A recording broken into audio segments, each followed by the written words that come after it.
नमस्कार, मी प्रसन्न जोशी. बायोस्कोपच्या या खास पॉडकास्टमध्ये आपल्या सगळ्यांचं पुन्हा एकदा स्वागत. बायोस्कोप हा माझा आणि माझ्यासह माझ्या छोट्या टीमचा आमचा प्रयत्न आहे की मेनस्ट्रीम मीडियामध्ये ज्या आता गोष्टी करणं अवघड झालेलं आहे, फॉर ऑब्व्हियस कंपल्शन्स आणि कंटेंटच्या कंपल्शन्स आहेत, काळ बदललेला आहे, त्यामुळे आमच्यासाठी माध्यम उरलेले डिजिटल आणि त्यासाठी आम्ही हे माध्यम निवडलं. थोडा उशीरच केला, पण ठीक आहे, आता निवडले आणि प्रवास सुरू केला आहे, ज्याचं नाव आहे बायोस्कोप. आणि हा बायोस्कोप जो तुम्हाला लहानपणी आठवत असेल, बायोस्कोप हा मोबाईल असतो, तो तुम्हाला इंडिव्हिज्युअल बघण्याचा आनंद देतो आणि तो थिएटरपेक्षा काहीतरी वेगळं दाखवायचा. त्या अर्थानं तो OTTचा OG असं आम्ही मानतो आणि त्या दृष्टीनं बायोस्कोप आम्ही नाव ठेवलं आणि या बायोस्कोपमध्ये आम्ही फिरत असतो, सगळा बायोस्कोप घेऊन आणि लोकांना दाखवत असतो. आणि आज आपण बायोस्कोप पॉडकास्टमध्ये एका वेगळ्या व्यक्तीला भेटणार आहोत. महाराष्ट्रामध्ये असेल किंवा देशामध्ये माध्यमकर्मीच नाही तर कलाकार, साहित्यिक सुद्धा जिथे सत्तेच्या वळचणीला जाऊन आनंद मानतात आणि स्वतःच्या उबदार ककूनमध्ये राहतात, कोशामध्ये राहतात, तिथे अशी काही थोडी माणसं आहेत की जी आपल्या लिमिटेड रिसोर्सेससह सुद्धा प्रसंगी आवाज उठवतात, प्रश्न उपस्थित करतात आणि समाजाला आणि सत्तेला सुद्धा विचार करायला भाग पडतात. अशा अनेक नावांपैकी, निवडक अनेक नावांपैकी एक महाराष्ट्रातलं नाव म्हणजे वरुण सुखराज. वरुण सुखराज हे डॉक्युमेंटरी फिल्म मेकर म्हणून ओळखले जातात. त्यांच्या डॉक्युमेंटरीज प्रसिद्ध आहे. काही दिवसांपूर्वी ज्याच्यासाठी ते जास्त ओळखले जातात ती म्हणजे डॉक्युमेंटरी, आपल्याला कल्पना आहे, टू मच डेमोक्रेसी या नावाची ही डॉक्युमेंटरी आहे आणि त्यामध्ये त्यांनी, ज्याच्याबद्दल उल्लेखही येणार आहे, भारतातला जो दिल्लीमध्ये सगळा शेतकऱ्यांचा मार्च निघाला होता, शेतकऱ्यांनी आंदोलन केलं होतं, त्या अनुषंगाने त्यांच्या डॉक्युमेंटरीमुळे एक वेगळं वास्तव समोर आलं आणि त्यानंतर आपल्यालाही वरुण सुखराज अधिक प्रकर्षानं दिसले, जाणवले आणि तेच वरुण सुखराज आज या आपल्या बायोस्कोप पॉडकास्टचे पाहुणे आहेत. वरुण, अखेर आपण करतोय इंटरव्ह्यू. त्या पावसामुळे आणि त्या वाऱ्यामुळे शेवटचं तर ठरवलं होतं की काय कॅमेरा पाऊस बीस पडून ते घ्यायचं आणि सुरू करायचं आपण. ते अल्टिमेटली आहे आणि आपल्या छोटी टीम सगळं आपण हे करतो. एक पाल आहे वरती आणि मला अपेक्षा ती अचानक पडली तर काय होईल, पण ठीक आहे, ती आपण झेलू अशी पटकन. पण ठीक आहे, चल, तोही एक त्याच्यातली गंमत आहे. माझा फक्त एक डोक्यातला एक अँटेना तिकडे आहे की पाल पडली तर, पण नको, दॅट्स फाईन, असू दे. सध्या ज्यांना विरोध करता येत नाही त्यांना सहज बाजूला करायची प्रवृत्ती आपल्या तरी यायला नको. तर वरुण आपल्यासोबत आहेत. वरुण, तुझं बायोस्कोप वरती स्वागत. थँक्यू. सगळ्यात प्रसन्न, कॉंग्रॅच्युलेशन्स. बायोस्कोप सारखा महत्वाचा निर्णय तू घेतलास आणि तो तुझ्यापेक्षाही आम्हा सगळ्यांसाठी जास्त महत्वाचा आहे. म्हणजे एक मित्र म्हणून, एक प्रेक्षक म्हणून आणि कंटेंट वर प्रेम करणारा माणूस म्हणून मला हे, मी मुद्दाम तुला अडवून हे म्हटलं नाही तर हे म्हटलं जात नाही, मैत्रीत आपल्याकडून सतत ते होत नाही, पण I am really proud of you Prasanna and your team की तुम्ही हे करताय आणि आय एम व्हेरी फॉर्च्युनेट की आज आपण ह्या गप्पा बायोस्कोपसाठी मारतोय. थँक्स वरुण. म्हणजे तू हे बोलणं खूप मोठी गोष्ट आहे. तू स्वतः एक प्रत्यक्ष कॅमेऱ्या, म्हणजे या माध्यमामध्ये काम करणारा माणूस आहे. पण आता आपण सारखं हा बढिया त्याच्या पुढे जाऊया. मला पहिल्यांदा तुला हे विचारायचंय की हा भवताल आत्ताचा आहे, म्हणजे आपण ही मुलाखत घेत असताना आजूबाजूला काय चाललेलं आहे? लाडकी बहीण योजनेचे 1500 रुपये देण्याची महत्वाकांक्षी योजना महाराष्ट्रानं आणलेली आहे. पश्चिम बंगालमध्ये बलात्कार झालेला आहे. बदलापूरमध्ये लहान मुलीवर अत्याचार झाल्याची घटना समोर आलेली आहे. हिंदुत्ववाद्यांचे मोर्चे निघतायत बांगलादेशमधल्या हिंदूंवरच्या अत्याचाराच्या निमित्तानं आणि अशा मोर्चांमध्ये किंवा अन्य ठिकाणी सुद्धा सरकारमध्ये असलेले नेते किंवा त्यांची मुलं घरात घुसून मारू, सोडणार नाही, घरी जाऊ देणार नाही, मी गब्बर आहे हिंदूंचा, अशी भाषा होते. असं होतंय आणि एक नॅरेटिव्ह सेट करण्याचे सुद्धा प्रयत्न होत आहेत. विरोधकांना एकदम डायरेक्ट तुम्ही काही कामाचेच नाहीत, असे असंख्य घटनांचं एक अस्वस्थ वर्तमान आहे. तू जेव्हा टू मच डेमोक्रेसी केली होती तेव्हा एक वेगळं अस्वस्थ वर्तमान होतं. आज हे, आणि ते दिल्लीतलं होतं, आज आपण ऍक्च्युअली महाराष्ट्रात आजूबाजूला बघतोय. सो या अँबियन्स साऊंड मध्ये, हा मी तुला साऊंड उपलब्ध करून दिला, काय चाललंय तर तुझ्या दृष्टीला काय दिसतंय? फार दुर्दैवी आहे, कारण हा अँबियन्स साऊंड हा महाराष्ट्रातला जो आहे तो महाराष्ट्रात असणं खरंच अपेक्षित नाहीये. हे आपण कुणीही मान्य करू, खरं तर कुठल्याही पक्षाचे असेल, कुठल्या कंपल्शन मधून हे होतंय ते आता काही, मला वाटतं इट इज नॉट हिडन की का हे सगळं चाललेलं आहे. म्हणजे ते तू लाडके बहिणीचा उल्लेख केलास आणि ज्या पद्धतीने ती गोष्ट प्रोजेक्ट केली जाते, मला त्याची जास्त भीती वाटते की ज्या पद्धतीने या देशाचे मुख्यमंत्री विचारतात, राज्याचे मुख्यमंत्री विचारतात, पैसे मिळाले का तुम्हाला? म्हणजे संविधान, आपली निवडणूक प्रक्रिया आणि हे, म्हणजे एक काय झालंय, आपण 2014 पूर्वी आपण सगळेच भ्रष्टाचाराला कंटाळलेलो होतो. आता भ्रष्टाचार लेजिटिमाइज करायला आपणच लागलोय की काय, असं मला वाटतं. कारण हे खूप भयंकर आहे आणि एक म्हणजे जे पश्चिम बंगालमध्ये घडलं किंवा जे इतर ठिकाणी घडतं, हे जे सततचं जे अस्वस्थ वर्तमान आहे, याला मोठ्या म्हणजे फार मोठ्या प्रमाणात राजकीय जी काही एक परिस्थिती आहे ती कारणीभूत आहे. कारण समाजातली अस्वस्थता तर आहेच, पण ती दाबून सतत काहीतरी वेगळं नरेटिव्ह सेट करत राहायचं. जे बदलापूरला घडलं हे फार उत्स्फूर्त होतं, आणि हे ज्यावेळी घडतं अशा पद्धतीने ज्यावेळी लोक येतात, आत्ताच्या आत्ता फाशी द्या, आत्ताच्या आत्ता हे करा, आपण बांगलादेशपासून फार लांब नाही होत असं मला दुर्दैवानं वाटतं. आणि अशा वेळी पुन्हा सोशल मीडियामध्ये असंच की बघा आपल्याकडे असे असे नेते आहेत म्हणून आता आपला बांगलादेश झाला असता. म्हणजे आपण बांगलादेश हा आपला पॅरामीटर आहे आता आपला, बघा नाहीतर आपण बांगलादेश झालो असतो. आपल्याला ज्याची लाज वाटली पाहिजे, बघा नाहीतर आपण पाकिस्तान असतो. अरे आपण ज्या कपॅसिटीचा आपला देश आहे, ज्या ताकदीचा आपला देश आहे, आपण कुठल्या मुद्द्यांवर कशा पद्धतीने रिॲक्ट होतोय, व्हॉट अबाउटरी, सगळ्यात मोठा प्रॉब्लेम. म्हणजे मला आठवतंय मी मध्यंतरी मी सोशल मीडियावर फार कमीच, म्हणजे कधीतरी येतो काहीतरी बोलतो बाजू, मी काय त्यात गुंतत पडत नाही अर्थातच, to keep myself sane, my sanity. तर मी मध्यंतरी कधीतरी असं टाकलं होतं, त्या गाझाला ज्यावेळी कुठलंही मूल असेल, मूल मरणं हे माणूस म्हणून आपल्यासाठी भयंकर. अर्थात माणूस म्हणून तुमची जात धर्म काय, एक एवढंसं मूल मेलेलं बघितलं मी आणि मला राहवलं नाही, आणि मी ते टाकलं. तर माझ्या चांगल्या जवळच्या मित्रांचे मला, अरे मग ते इथे चाललंय त्याचं तू काही बोलत नाहीस, अरे काय वेडा आहेस का तू, मूल मेले कुणाचंही असेल. आणि अशा वेळी now I will come back to the point, माणूस म्हणूनच ज्यावेळी आपण असे झालोय त्यावेळी मग आपल्यावर राज्य करणारे घरात घुसण्याची भाषा करत असतील तर काय त्याच्यात नवल आहे. ज्यावेळी मूळ मुद्द्यांविषयीच आपण काही करू शकत नाही, हेडलाईन मॅनेजमेंट हेच सगळ्यांना करायचंय, दुसरं काही नाही. प्रत्येकाला हेडलाईन मॅनेजर, पुतळा पडला 100 फुटी बांधू, अरे जो पडलाय त्याच्याविषयी आम्ही बोलतोय, अजून पुन्हा आम्हाला 100 फुटीची भीती की तो कधी पडायचा. प्रत्येक जण हेच करतोय की बरं. आता हिंदूंचा गब्बर हा रेफरन्स मला माहिती नाहीये, पण ओके मी सांगू का तो तुला? हा प्लीज. ओके. तर नारायण राणेंचे चिरंजीव नितेश राणे, नितेश राणे सध्या काही मोर्चांमध्ये, हिंदुत्ववाद्यांच्या मोर्चांमध्ये गेले, आणि त्यामध्ये बोलत असताना ते म्हणाले की मी आलो की दारं खिडक्या बंद होतात, maybe is pointing out towards a particular community, to a particular community. तर घर दरवाजे बंद होतात, दारं बंद होतात, आणि मी हिंदूंचा गब्बर, हे नीट व्हिडिओवरती रेकॉर्ड झालेलं, स्पष्टपणे आलेलं ऑन रेकॉर्ड वक्तव्य आहे. तर मी हिंदूंचा गब्बर आहे. आता म्हणजे तू आता विचार म्हणून मी एक्सपेरिमेंट करतोय. गंमत अशी आहे, ज्यांनी शोले पाहिलेला त्याला थोडं जरी माहित असेल तर गब्बर यांच्यावर दहशत वागवतो ते हिंदू आहेत, रामगडमध्ये हिंदू आहेत. नाही, आणि मुळात गब्बर हे काय आपलं ध्येय आहे का?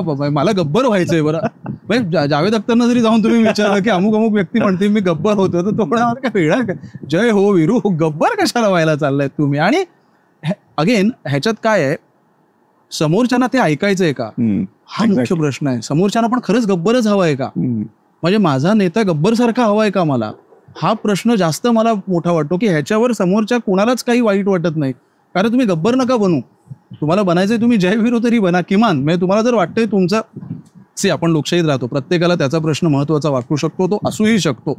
मुद्दा असा आहे की तो प्रश्न तुम्ही काय पद्धतीने प्रोजेक्ट करताय, आणि तो प्रोजेक्ट करताना तुम्ही काय टर्मिनॉलॉजीज वापरताय, हे जे आता सगळीकडेच चालू आहे. आता म्हणजे आजच मला वाटतं लोकसत्तेत वाचाळवीरांविषयी आलं की हा एक मुला, आपण दक्षिणेकडे आपला जो हा प्रवास चालू आहे, म्हणजे अधोगतीकडे, एकापेक्षा एक दिग्गज यावेळी. पण हे वाईट आहे, दक्षिणपंथी किंवा दक्षिणेकडे जाणं, टुवर्ड साऊथ अशा अर्थानं तो वापरला, पण दक्षिण खूप चांगलं आहे. नाही, रादर खूप होपफुल सध्या दक्षिण आहे खरं तर, मला वाटतं असं. नाही, मी त्या लेखातच मला वाटतं दक्षिणस्तंभी म्हणणं, दक्षिणस्तंभी, दक्षिण दिशेने टुवर्ड साऊथ सगळं चाललेलं आहे. तर साऊथ खूप छान सगळ्या लेवल्स, टुवर्ड्स नॉर्थ चाललंय असं मला वाटतं मग महाराष्ट्रामध्ये. आता हे रेटॉरिक असे तयार करायचंय का? म्हणजे आता मगाशा एका मी म्हणत होतो की तुझ्या भवतालाच, आपल्या सगळ्या भवतालाचं वास्तव पर्युषण पर्व आहे, आणि त्याच्यामध्ये नॉनव्हेज बॅन बद्दल चाललेलं आहे. त्यावरती पण सोशल मीडियावर खूप चालू आहे की ज्यांचे त्यांचे सण आहे ते तुम्ही तुमचे साजरे करा, इतरांच्या खाण्यापिण्यावर काय येतात. सो ही काहीतरी कोणीतरी नाही केलं की माझं जरा बरं वाटतंय, तर ही प्रवृत्ती वाढत चालली आपल्याला. काय आहे ना, मला असं बऱ्याचदा वाटतं की आपल्या आजूबाजूला प्रचंड सॅडनेस वाढलाय प्रसन्न, लोक खूप दुःखी आहेत, आणि ना त्यांना ते दुःख दाखवायचं नाहीये, त्यांना स्वतःशीही बोलायचं नाहीये आपलं नक्की दुःख काय आहे. आणि मग how to react to it is by this. म्हणजे मी माझा सण साजरा करीन नाही, मी तुला असं करायला लागेल, काय संबंध? म्हणजे मी गेल्या वेळी पण अनेकदा हे बोललेलो आहे की उद्या बकरी ईदला मग जर केलं की प्रत्येक घरात कुर्बानी दिलीच पाहिजे, आणि असं कसं आज बकरी ईद आहे कुर्बानी दिली कसं चालेल? तुमचा सण आहे, तुमच्या ज्या काही आस्था आहेत, तुमच्या जो काही विश्वास आहे हा तुमच्या पुरती आहे. बरं, आपण भारतासारख्या संघराज्य देशात राहतो. आपल्या मुळात कॉन्स्टिट्यूशनचा ढाचाच हा आहे की तू तुझा मी माझा, आपल्याला आपले धर्म, आपण धर्मनिरपेक्ष आहोत. याचा अर्थ असा आहे की आपण कुठल्याही एका धर्माचं लांगुल चालन करूच शकत नाही, आणि करूच शकत नाही, केलंच नाही पाहिजे, मग तो कुठलाही धर्म असेल. मग अशा वेळी मग तुम्ही त्यावेळी काय बोलत नाही, तुम्ही विसर्जनाच्या डीजेवरनं बोललात की तुम्हाला मग भोंग्याचा त्रास होत नाही, असं नसतं ना. आपण एकमेकांच्या कम्फर्टचा, एकमेकांच्या चॉईसेसचा आदर केला पाहिजे. पर्युषण पर्व असेल किंवा इतर कुठल्याही, कुणावरही काहीही खाण्याची आणि न खाण्याची सक्ती ही ऍब्सोल्यूट चुकी. आणखी एक सक्ती अशी की कोणाकडे न खाण्याची, ते असं आहे म्हणजे तू आता टू मच डेमोक्रेसी केलं होतं, त्याच्यामध्ये विलनायझेशन ऑफ दॅट फार्मिंग कम्युनिटी हा जो इश्यू तू थोडक्यात मांडला होतास, तसंच आता असं आहे की म्हणजे, आणि आता नीट म्हणजे आता त्याच्याबद्दल टाबू पण नाही राहिलेला. सरळ सोशल मीडियावर तुम्ही दुकानात खरेदी करत असताना नाव भले काहीही असो, पण तुमच्या पेटीएम जीपे वरती कोणाचं खरं नाव येत आहे, थोडक्यात त्या मुसलमानाचं आहे का, तर तिथे खरेदी करू नका, तिथे खाऊ नका, मूर्त्या त्यांच्याकडनं बनवून घेऊ नका. म्हणजे मग शोले पाहू नका, मुसलमानांनी लिहिलंय दोन्ही. मोहम्मद रफी ऐकू नका, गुलाम अली ऐकू नका. तुम्ही काय काय करणार नाही आहात, आणि आपण हा वेडेपणा कुठपर्यंत नेणार आहोत, आणि तो आपल्याला परवडणार आहे का नेणं मुळात. म्हणजे आपण आपली जर इकोसिस्टीम बघितली, हे काय आहे ना, हे फार वरवर जगणाऱ्यांचे हे मुद्दे आहेत खरं तर. प्रसन्न, तू जर खाली आता इव्हन त्या कावड यात्रेची मला वाटतं हिंदूंनी तो एक सर्वे केला होता, त्याच्यामध्ये 50% जास्त तिथल्या त्या लोकांना वाटत नव्हतं की असं काही असायला पाहिजे, कारण त्यांना कन्व्हिनियन्स आहे ना. तो तुम्ही त्यांचा कन्व्हिनियन्स किल करताय. तुम्ही म्हणताय की ह्या 15 किलोमीटर मधल्या कुठल्याही ढाब्यात खायचं नाही कारण ते मुसलमानांचे ढाबे आहेत, मी 15 किलोमीटर उपाशी चालू. माझा कन्व्हिनियन्स काय? मुळात ग्राउंड पासून तुटलेला समाज हा आपलं मीडियाचं नरेटिव्ह चालवतो. हा समाज किंवा देश चालवत नाही. ह्याच्याविषयी मी फार सकारात्मक आहे. पण मात्र प्रसन्न, खरंच मी सांगतो, आपल्याला होतं काय ना की सोशल मीडियात हे झालं, सोशल मीडियात ते झालं की आपल्याला असं वाटतं देशात हे चाललंय. नाही, देशात जे चाललंय ते तिथे रस्त्यांवर गल्ल्यांमध्ये चाललंय, आणि ते व्यवस्थित चाललंय. म्हणजे इतकंही वाईट नाही झालंय. हा जो काही मूर्खपणा आहे ना, हे वरवर उथळ विचार करणाऱ्यांचे आहेत. आणि तुम्हाला लक्षात घ्या, आपण एकमेकांना पुश करत गेलो ना तर काय होणार आहे, तुम्हीही पुश होणार आहात कधीतरी. आणि बरं, आपण आता एका ग्लोबल विलेजचा भाग आहोत. आपण काही आपल्यातच गल्लीतले दादा सारखं करून चालणार नाही. आपण एक देश म्हणून विचार करत असताना, समाज म्हणून विचार करत असताना, सो हे फार दुर्दैवी आहे म्हणजे हे जे काही होतंय पलटे. आणि त्याच्यातही पुन्हा आजकाल ते एक नवीन आलंय की स्पष्ट बोलत नाही. मी स्पष्ट म्हणतो की या देशातल्या मुसलमानांच्या बाबतीतलं, या देशातल्या बहुसंख्याकांचं जे वागणं आहे हे वाईट आहे, दुर्दैवी, आणि ते धोकादायक सुद्धा आहे. कारण हे कुठलाही अस्वस्थ गट किंवा समाज हा तुमच्या देशासाठी चांगला असूच शकत नाही. सो ज्यांना कुणाला हे वाटतं की असं केल्याने आपण फार काय, आपण आपली देशभक्ती किंवा असं काही नाहीये खरं तर. आणि यांचा इतिहासाचा आणि वर्तमानाचाही अभ्यास कच्चा असतो असं मला कायम वाटतं. मला यानंतर म्हणजे आपण मुस्लिमांच्या विक्टिमायझेशन बोलत असताना ज्याच्यामुळे तू अधिक ओळखला गेलास, नॅशनल तेव्हा डॉक्युमेंटरी आधीपासून केलेली, महाराष्ट्रातही केली होती, पण ऑब्व्हियसली तुझ्याशी बोलताना विषय निघणार म्हणजे टू मच डेमोक्रेसीचा. आपल्या प्रेक्षकांना माहित असेल की टू मच डेमोक्रेसी हा शब्द पंतप्रधानांचे सल्लागार होते, त्यांनी एका ठिकाणी वापरला होता की अनेक ठिकाणी तो प्रोसेसेसना वेळ लागतो किंवा काही गोष्टींना सारखे विरोध वगैरे होतात, तर टू मच डेमोक्रेसी, आणि त्यातून तो शब्द घेतला गेला. अति झालं लोकशाहीचं, जरा खूपच झालं. आणि हे आज नाहीये, ही म्हणजे मला तुझं माहित नाही, पण किमान गेल्या 20 वर्षामध्ये हे जरा आपल्याकडे ना कल्याणकारी हुकुमशाह पाहिजे. तर खूपच लोकशाही, सगळेच बोंबलत बस. मला असा जोक, तुझं जसं तू म्हणालास ना की तुझे काही मित्र, तुझा रेफरन्स येईल तुझ्या बोलण्यामध्ये की अरे कोण आहेत ते तिकडे, त्यांना गोळ्या घातल्या पाहिजेत जो सवटणीवर येतील. मला माझा एक मित्र म्हणालेला आहे की त्याने जोक सांगितला की युरोपमधले कुत्रे भारतात येतात, तर भारतीय कुत्रे म्हणतात अरे तिकडे सगळं सुखाचं आहे, तुम्ही इकडे कशाला येत आहे. तो म्हणतात तिकडे खायला प्यायला पण भुंकता येत नाहीये, भारतात तुमच्या भुंकता येतं. ही त्या मित्राची भारतातल्या आपल्या या ओपन कल्चरवर विरोध मांडता येतो या कल्चरवरचा एक वल्गर जोक होता, जो ते कौतुकाने सांगत होता. जसा की तुझा मित्र तुला सांगत होता की त्या शिखांवर, पंजाब्यांवर किंवा कोण जे जाट यादव असतील त्यांच्यावर गोळ्या घातल्या की ते वटणीवर येतील.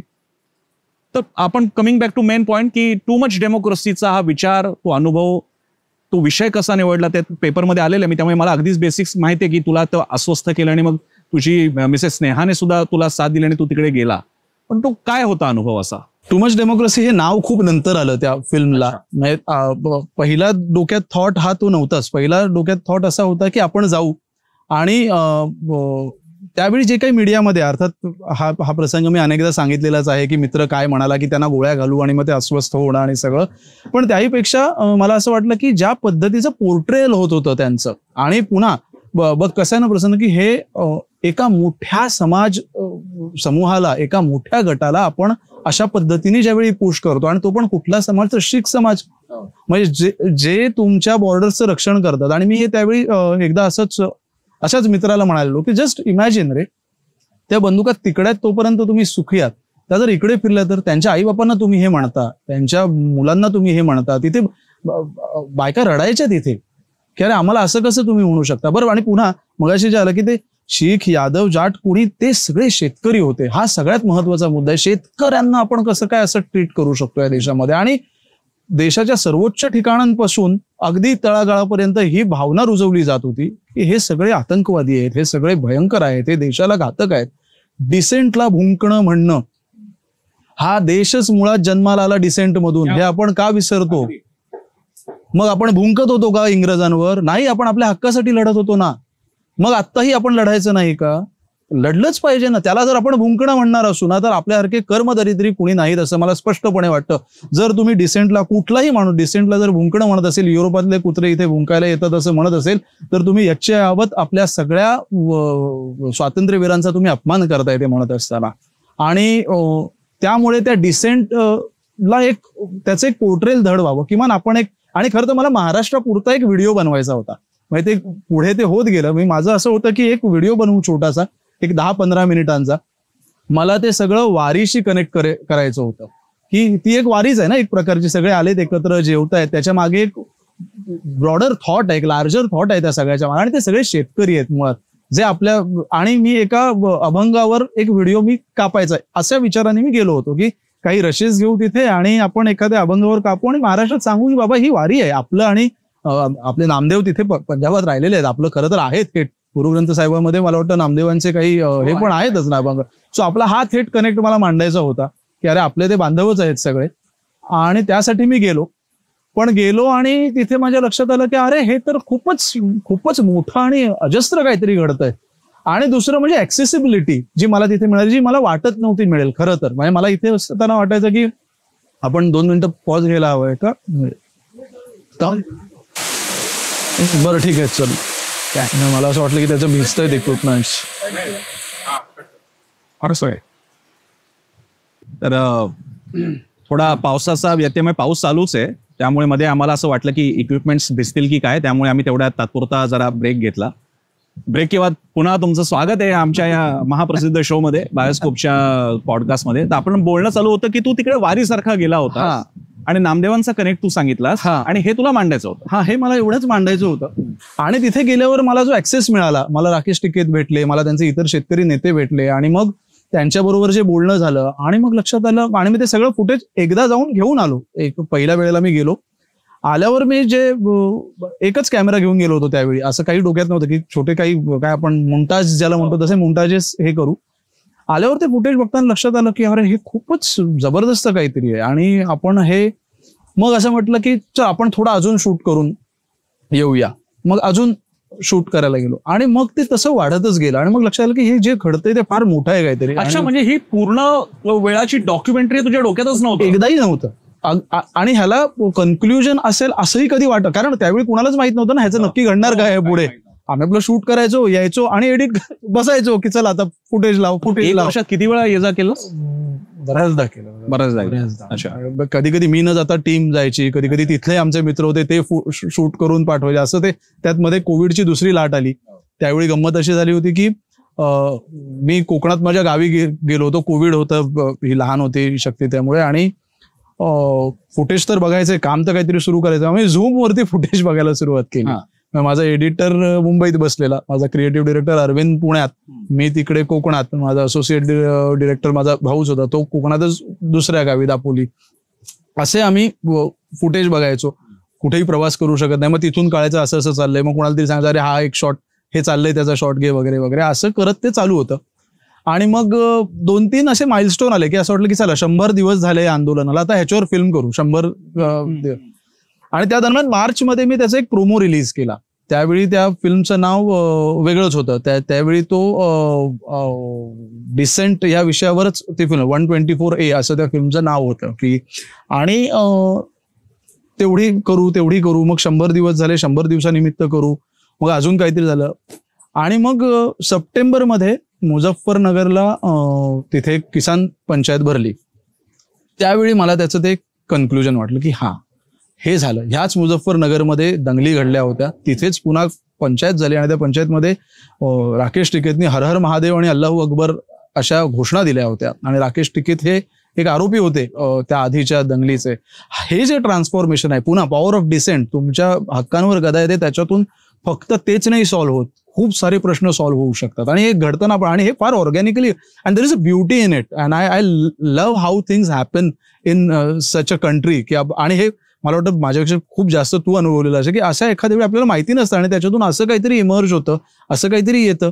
तर तसं ते मला त्यावेळी दिसलं. आपल्याकडे त्यावेळी गणपती होते, मला वाटतं 5-7 सप्टेंबरच्या दरम्यान ती पंचायत झाली आणि म्हटलं मिळालं, आता आपण हे फिल्म पूर्ण करू. आणि मग त्या दृष्टीने पुन्हा एडिट फायनल करायला लागलो. आणि एके दिवशी नोव्हेंबरमध्ये माझ्या भावाने विघ्नेशने मला स्क्रीनशॉट पाठवला, 3 कायदे मागे. तर मी म्हटलं अरे फोटोशॉप आहे. तर अरे नाही, टीव्ही बघ, लाईव्ह आहेत पंतप्रधान. आणि वी वर सरप्राईज्ड की, कारण हे असं होईल हे खरंच अपेक्षित नव्हतं त्यावेळी. ज्या पद्धतीने ते सगळं रेटलं जात होतं की हे असं काही मागे तर काही घेतले जाणार नाहीत, असं त्याला एक नॅचरल कन्क्लुजन मिळालं. आणि मग ते करत असताना आपण नक्की, म्हणजे मला थोडं पुढे गेल्यानंतर एक मात्र क्लिअर झालं की हे फक्त शेतकरी आंदोलनाविषयी नाहीये, हे त्याच्यापेक्षा मोठा काहीतरी हा शोध आहे, त्याच्यापेक्षा मोठं काहीतरी मला ह्याच्यात दिसतंय, जे मला स्वतःला गवसलं पाहिजे आणि मला ते दाखवता आलं पाहिजे.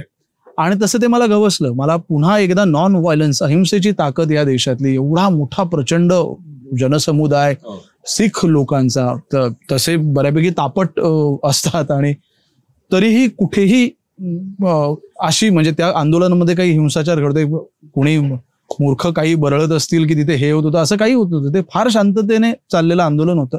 आणि मग मला तिथे गांधी भेटला आणि मग विखे त्रिपाठींनी तो उलगडून दाखवला. असे लोक तिथे येत होते आणि that beauty I loved about this whole thing. आणि मग ते इव्हेंच्युअली टू मच डेमोक्रेसी ह्या चर्चेच्या, की खरंच मग लोकशाही आपल्यासाठी घातक आहे का? जर लोकशाहीतून हे मिळत असेल तर कशी ती घातक असू शकते आपल्यासाठी? असा तो प्रवास होता.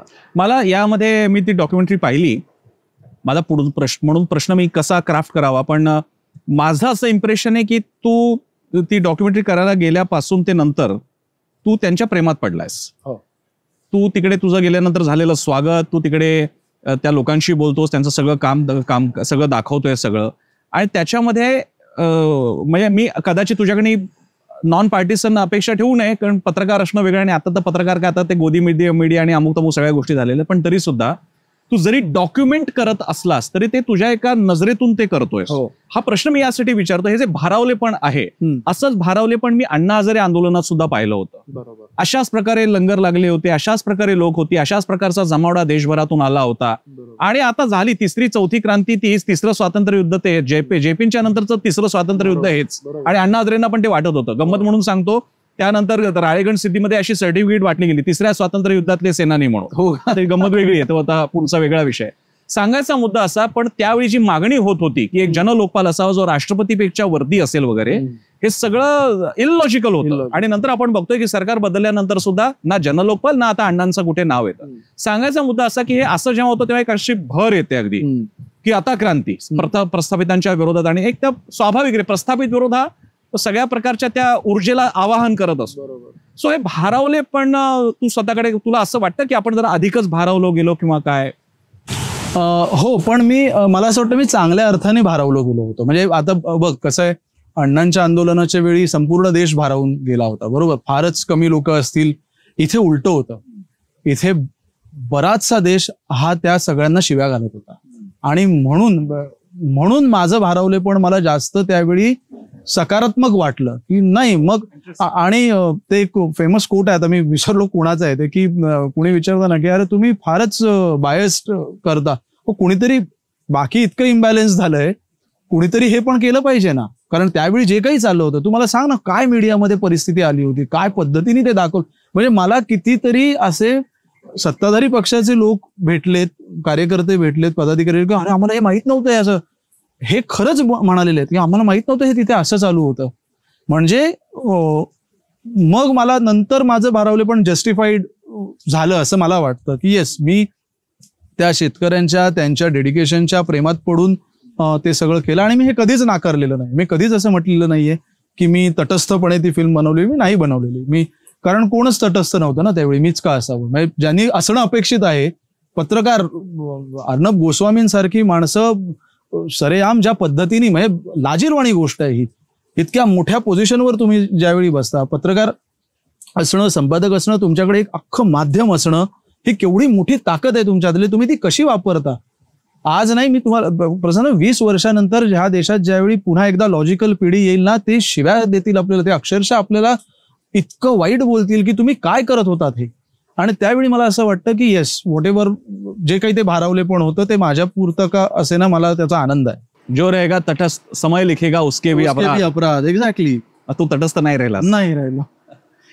एक तुझ्या त्या डॉक्युमेंटरीमध्ये पण उल्लेख आला आणि नंतर तुझ्या लेखनात सुद्धा तो असा की या सगळ्या काळात तुला म्हणजे ते जाण्यापूर्वी काही मित्र म्हणाले, काय चालली आहे गर्दी, हातपाय तोडून टाकले पाहिजे, गोळ्या घातल्या म्हणजे वटणीवर येतील. मी नाव नाही घेणार, पण मराठीतली एक अतिशय महत्वाची अभिनेत्री राहिलेली, यस्टरइयर अभिनेत्री, मात्र त्या ऍक्टिव्ह आहेत आणि त्यांचे पती सुद्धा ऍक्टिव्ह आहेत. त्या अतिशय समंजस अशा व्यक्ती आहेत. त्या अभिनेत्री अतिशय समंजस, चांगली भूमिका घेणाऱ्या व्यक्ती आहेत. पण त्यांचे जे पती आहेत, त्यांनी, रेफरन्स यासाठी सांगतोय, म्हणजे पंजाब दिल्लीच्या बॉर्डरचा संबंध मी तुला आरे कारशेड पर्यंत यासाठी आणून दाखवतोय. आरे कारशेडच्या वेळी या अभिनेत्या असलेल्या माणसानं पॅरिसमधल्या एका आंदोलकांना जसं बडवलं होतं, त्याचा फोटो आला होता, असंच यांनाही बडवलं पाहिजे. मुंबईतल्या लोकांना, हे जे कोण आंदोलक आहेत आरे कारशेडला विरोध करणारे, त्यांना बडवलं पाहिजे, हे ट्विट केलं होतं. माझ्याकडे त्याचा स्क्रीनशॉट आहे बकायदा. सो दिल्लीमधल्या घटनेबद्दल तुझे मित्र तुझ्याशी काय बोलतायत? आरे कारशेड बद्दल इकडे एका सुविद्य अभिनेत्रीचा पती बडवायची रेफरन्स देतोय पॅरिस मधला. त्यामुळे हा एकतर लक्षात आलं की हा हेटरेटचा ग्लोबल फिनॉमिना. एक्झॅक्टली. तर ही, आपण छान सुखी आहोत, आपण आपल्या घरात आहोत, पण तिकडे कोणीतरी आपल्या हक्कांसाठी लढतंय, त्यांना बडवून काढलं पाहिजे. एवढे आपण एवढे क्रूर का झालो? कारण आपण कधी झालो? आपण जमिनीपासून तोडले गेलो प्रसन्न. असं मला ह्या लोकांविषयी कायम वाटतं की तुम्हाला कधी कळतच नाहीत का की इतरांचेही प्रश्न असतात आणि ते तुमच्यापेक्षा फार वेगळे, कदाचित तुमच्या पूर्ण विरोधी असू शकतात प्रश्न. म्हणजे आज आपण ज्यावेळी ह्या पर्युषण आणि याचा विचार करतो, असे कितीतरी भाग आहेत की जिथे स्टेपल फूडच नॉनव्हेज आहे. तुम्ही त्यांचं जगणंच वेगळं आहे ऑल टुगेदर. त्यांचे प्रश्न, जर आपल्याला त्यांचे प्रश्न कळत नसतील तर किमान, आणि बरं बडवणं हे तर म्हणजे मला, मग आपण कसं त्यांना सुविद्य आणि काय म्हणावं हाच पहिला प्रश्न आहे. कसं आपण कुणाला बडवण्याची कुणी अधिकार दिला तुम्हाला? उद्या जर तुम्ही ट्रॅफिकवरून, म्हणजे तुमच्याकडे असेलच, त्यांच्याकडे चारचाकी असेल, त्यांनी जर ट्रॅफिकमधून मुळे कधी हे केलं आणि आम्ही असे लांब राहणाऱ्या कुठल्या तरी सांगितलं हे काय सारखं करतात, ह्यांना तुडवा, तर बरं. आणि ते तुडवण्याची क्षमता असणारी लोक आहेत, हे आपण विसरता कामा नये. हे कोणीच विसरता कामा नये या देशात. प्रॉब्लेम काय होतो माहितीये? बांगलादेश घडतं, आपण बांगलादेश हे का घडतं? तुम्ही तुमच्या आयव्हरी टॉवर्स मध्ये बसून ज्यावेळी ह्या लोकांच्या प्रश्नांना कमी लेखता, हीन लेखता, त्यांच्याविषयी तुम्ही अशी भावना जोपासता आणि ती अँप्लिफाय करता युझिंग युअर प्रिव्हिलेजेस. तुम्ही सेलिब्रिटी आहात, तुमच्याकडे प्रिव्हिलेज आहे, कोणीतरी तुमचं ऐकतं, तोही ऐकतोय की तू म्हणतोयस की ह्यांना बडवा. हा कधी घुसला घरात तुमच्या तर काय होईल? इतका स्वार्थी विचार तर आपण करायला पाहिजे, प्रत्येकाने करायला पाहिजे. कुणालाही म्हणताना मी माझ्या प्रश्नाचा फ्लेवर मला आणखी द्यायचा. इट्स नॉट लाईक मला तो येऊन मारेल की नाही, ते तर आहेच, ते तर उघडच आहे. पण तुमचं सगळं छान चाललं असताना दुसऱ्याला काहीतरी हानी झाली तरी फरक नाही पडत, पडला तरी चालेल, मेला तरी चालेल वगैरे. हे कधी झालं? एवढा म्हणजे एक समंजस मध्यवर्ग होता, ज्याच्यातून एक लेखकांची पिढी निघाली, ज्याच्यातून संवेदनशील माणसं निघाली, अनेक बौद्धिक चळवळींचं नेतृत्व त्यांनी केलं. आणि आज तुझ्या माझ्या भोवतीचा हा माणूस, म्हणजे तो ऍक्टर पासून, मी जो मराठी ऍक्टर म्हणतोय त्यापासून, बायलिंग्वल ऍक्टर आहे तो पासून, ते तुझे ते कोण मित्र, हे का आलं आपल्यामध्ये? कधी आलं? मला असं वाटतं हे ना सोशल मीडियाचं एक बाय प्रोडक्ट सुद्धा आहे असं मला वाटतं. कारण काय होतं, आपल्याला लोक ऐकतायत आणि आपल्याला आपल्याच सारखी लोक ऐकतायत, बरोबर. ट्विटरवर जर हे ट्विट असेल तर ट्विटरवर त्या आदिवासी पाड्यातलं तर कोणी नसणार आहे. मग तुझं म्हणणं ज्या पद्धतीचं असू शकतं तेच मी अँप्लिफाय करणारं बोलतो. आणि हे जे काही आता बाबा आरक्षणावर नसेल कशावर नाही ज्यातलं आपल्याला काही कळत नाही, पण आपल्याला माहितीये की माझं जे कोणी वाचतायत त्यांना हे कळतं. आणि मला एकतर दुसरा प्रॉब्लेम काय माहितीये, लोकांना भूमिका घ्यायच्या असतात, सेलिब्रिटीजना तर घ्यायच्याच असतात. मला भूमिका घ्यायची आहे, मला भूमिका, मी काहीतरी तर बोललो पाहिजे, काय चाललंय काहीतरी तर बोललो पाहिजे, पण त्याला अभ्यास करायचा नसतो. त्याला वेळ कुठे आहे त्याच्यासाठी, कुणाकडे आहे? आरेचा प्रश्न हा नक्की काय प्रश्न होता, त्यांचा तिथला इंडिजिनियस इश्यूज असतात की नाही कुठलेही. तुम्हाला ट्रॅफिकचा प्रॉब्लेम आहे, तुम्हाला मेट्रो हवी आहे, तुम्हाला ह्या सगळंच बरोबर आहे, पण इंडिजिनियस प्रश्न सोडवले पाहिजेत ना. बरं ते काही मेट्रोवर दगडफेक करतायत का, ते मेट्रोला विरोध करतायत का, त्यांचं म्हणणं आमचं काय, इथल्या गोष्टींचं काय. आणि कसं आहे ना, आपण खूप शॉर्ट साइटेड झालोय प्रसन्न. मला आज आणि उद्या ह्याच्या पलीकडे विचार येत नाही डोक्यामध्ये. आज माझ्याकडे ट्रॅफिक आहे, मग 10 वर्षानंतर 5 वर्षानंतर हे विचारच आपल्याला येत नाहीत. आणि ते विचार करणारी, ते विचार रुजवणारी समाजधुरीणांची एक पिढी होती आपल्याकडं, खरंच होती. मी खूप लहान आहे त्या मानाने, आणि मी खूप दुर्दैवी सुद्धा आहे की ती पिढी मी फार कमी पाहिली, पण जी होती ती कळायची की ते असे 20-20 वर्षानंतर काय घडणार आहे ह्याच्या प्लॅन करून गोष्टी बघायचं. आता कसं आहे की आज हे झालं त्याच्यावर रिॲक्ट कर, उद्या दुपारी काहीतरी वेगळं घडणार आहे, आज संध्याकाळी वेगळं घडणार आहे. बरं ह्यालाही माहिती आहे की उद्या ह्याच्याविषयी कोणी चर्चाच करणार नाही, आत्ता माझं हे करून झालं. आणि तो एक काय प्रिव्हिलेज्ड ऍक्टिव्हिजम आहे, तो एक वेगळाच प्रकारचा. आणि हा अशा सगळ्या लोकांमध्ये असतो की जे अशा अनेक गोष्टींना शिव्या देतात. मध्यंतरी तो एक दिल्लीचा एक व्हिडिओ आलेला बघ, दिल्लीला ती एक हे होते, तो काय संप चालू होता आणि ते एका खूप पॉश एका टॉवर मधली बाई अशी डोळ्यात आसू आणून, हो आम्हाला आमचा कचरा स्वतः टाकावा लागतो वगैरे असं करत होती. तर मला लाज वाटते. मुंबईत कॅम्पा कोलावरती कारवाई होत होती ना, तेव्हा तिकडचे लोक सगळे असेच रस्त्यावर आले होते. त्यांची दुःख खरी असेल, म्हणजे कोणाचंही घर मग श्रीमंताचंही पडू नये, गरीबाचंही बरोबर, पण त्यांची दुःख बघत असताना म्हणजे ही माणसं इतर वेळी कधीतरी या जगाकडे बघत असतील का, झोपड्या पाडत असताना बघत असतील. एक्झॅक्टली. आता तुमच्या कॅम्पा कोलावर कारवाई झाल्यानंतर तुम्हाला दुखायला लागलं. एक्झॅक्टली. आणि हा पुन्हा तेच आहे ना, प्रत्येकावर वेळ येणार आहे, प्रत्येकाला प्रश्न असणार आहेत. तुमचे प्रश्न तुम्ही प्रिव्हिलेज असल्याने तुम्ही फोन करून कुणाच्या पीएला तुम्ही सोडवून घेऊ शकताय. तिथपर्यंतचे प्रश्न आहेत तोपर्यंत ठीक आहे प्रसन्न, पण ज्यावेळी तुमचे प्रश्न सुद्धा असे होतील ना, ज्यावेळी तुम्ही आज तू जसं अडकला, ज्यावेळी तुमचं कोणीतरी अँब्युलन्स मध्ये अडकेल ना अर्धा तास, जिन्ना मेलाय, जिन्ना मेले अँब्युलन्स मध्ये, असंच त्यांना ऐनवेळी सेवा नव्हती मिळाली, तुमच्यापर्यंत येऊ शकते. हे प्रॉब्लेम तुमच्यापर्यंत कधीतरी येणारच आहेत ना. पण मग हा जो मुद्दा आहे, जसं तू म्हणाल की तुमच्यापर्यंत येईल, मला त्याच्यामुळे त्या ओळी आठवतात की आधी ते आले कम्युनिस्टांसाठी, मी कम्युनिस्ट नव्हतो, मग ते समाजवाद्यांसाठी, मी समाजवादी नव्हतो, मग ते आले पर्यावरणवाद्यांसाठी, असे सगळं करत, आणि शेवटी ते माझ्यासाठी आणि कोणीच नव्हतं माझ्यासोबत. आज त्याचा एक उलटा प्रकार मला असा दिसतोय. आज त्यांनी आवाज उठवला, ते म्हणाले हे देशद्रोही. आज त्यांनी आवाज उठवला, ते म्हणाले खलिस्तानी. आज त्यांनी आवाज उठवला, ते म्हणाले तुकडे तुकडे गँग. आज त्यांनी आवाज उठवला, हे म्हणाले हे तर आंदोलनजीवी, हे तर काय परकीय शक्तीचा हस्तक वगैरे वगैरे. सो डिसेंट म्हणजे लेबलिंग, डिसेंट म्हणजे एक मी असं म्हणजे 90s आणि 2000च्या अर्ली दशकांमध्ये महिलांसाठीची एक जाहिरात असं ना, महिला दिनानिमित्त, त्याच्यात मेधा पाटकरांची, ज्या मेधा पाटकर सत्तेला चॅलेंज करतात, सत्ता त्यांच्याबद्दल बनवलेल्या जाहिरातीत मेधा पाटकरांचा फोटो टाकते स्त्री सक्षमीकरणाच्या वरती. असं अंडरस्टँडिंग असणाऱ्या काळ आपण बघितलेला आहे. आणि आज तुम्ही आवाज उठवता, हॅज टू बी समबडी. तुझ्या त्या डॉक्युमेंटरी मला आठवते, तू भारतीय किसान संघाच्या माणसांशी बोलत असताना एक पोर्नस्टार बात कर रही है. आणि हे का होतं, हे दैवतीकरणामुळे होतं. आमचे नेते चुकूच शकत नाहीत असं, म्हणजे आपण हे त्यांनी नंतर सांगितलं की ते बायोलॉजिकल नाही आहेत, त्यामुळे त्याच्यावर तर ती चर्चाच खरं थांबवायला हवी आपण. पण आपण आपली माणसं, आपण निवडून दिलेली माणसं सुद्धा चुकू शकतात, हे आपल्याला मान्यच नाहीये. आपल्याला हे मान्यच नाहीये की हे असं नाही असून चाललं. म्हणजे मला एक आठवतं, फार जुना हे, मी लहान होतो त्यावेळी ऐकलेलं आहे, पण मला ते म्हणजे फार वेगळा रेफरन्स आहे. बाळासाहेब ठाकरे आमच्या कोकणात एक सभा झाली होती त्यांची, आणि त्यावेळी ते सभा घेत होते, आणि आमचे ते फार मोठं मैदान आहे तिथे. हे मी नंतर, अर्थात माझं त्यावेळी ते वय नव्हतं, पण ते वाक्य मला की हे इथे बसलेत, ह्यांना मतं देऊन तुम्ही विजयी करा, आणि जर ह्यांच्यापैकी कोणी चुकलं तर तुमच्या सोबत पहिला मी चालीन तिथे जाण्यासाठी. हा जो एक अप्रोच होता ना, मग कुठल्याही पक्षाचा हा एक किमान अप्रोच तरी होता की नाही, आपल्याला ग्रेटर गुड साठीचा एक विचार ज्याला आपण म्हणतो ना, तो संपून गेलाय असं मला वाटतं. आणि त्यामुळे मग कुणीही काही बोलायला लागलं, कुणीही, आणि ते पुन्हा हेडलाईन मॅनेजमेंट त्याच्यामध्ये. बरं आपण असं म्हणू की नाही ठीक आहे हा एक इश्यू असा आहे, आपण ह्याच्यावर चर्चा हा मुद्दाच उरलेला नाहीये ना. वन वे कम्युनिकेशनची सवय झालेली आहे आपल्याला, चर्चाच नाहीये या गोष्टींमुळे. माझं त्या टू मच डेमोक्रेसीमध्ये सुद्धा म्हणणं, त्या फिल्मच्या स्क्रीनिंगच्या आधी नंतर मी कायम म्हणायचो प्रसन्न की माझं असं म्हणणंच नाही की हे सगळे कायदे बरोबरच आहेत, माझं असं म्हणणंच नाही की हे सगळे कायदे चुकीचे आहेत. माझं म्हणणं आहे की चर्चा घडली, त्यांचं म्हणणं ऐका ना. ती साईनाथ त्याच्या तुझ्या डॉक्युमेंटरीमध्ये म्हणतात they just want them to be listen. आणि हाच सगळ्यांचा मुद्दा आहे ना, हाच सगळ्यांचा मुद्दा आहे. आता मी तुला सांगू, आज मी आत्ता मगाशी तू येताना ट्रॅफिकमध्ये अडकलास, असे आम्ही अनेकदा अडकतो.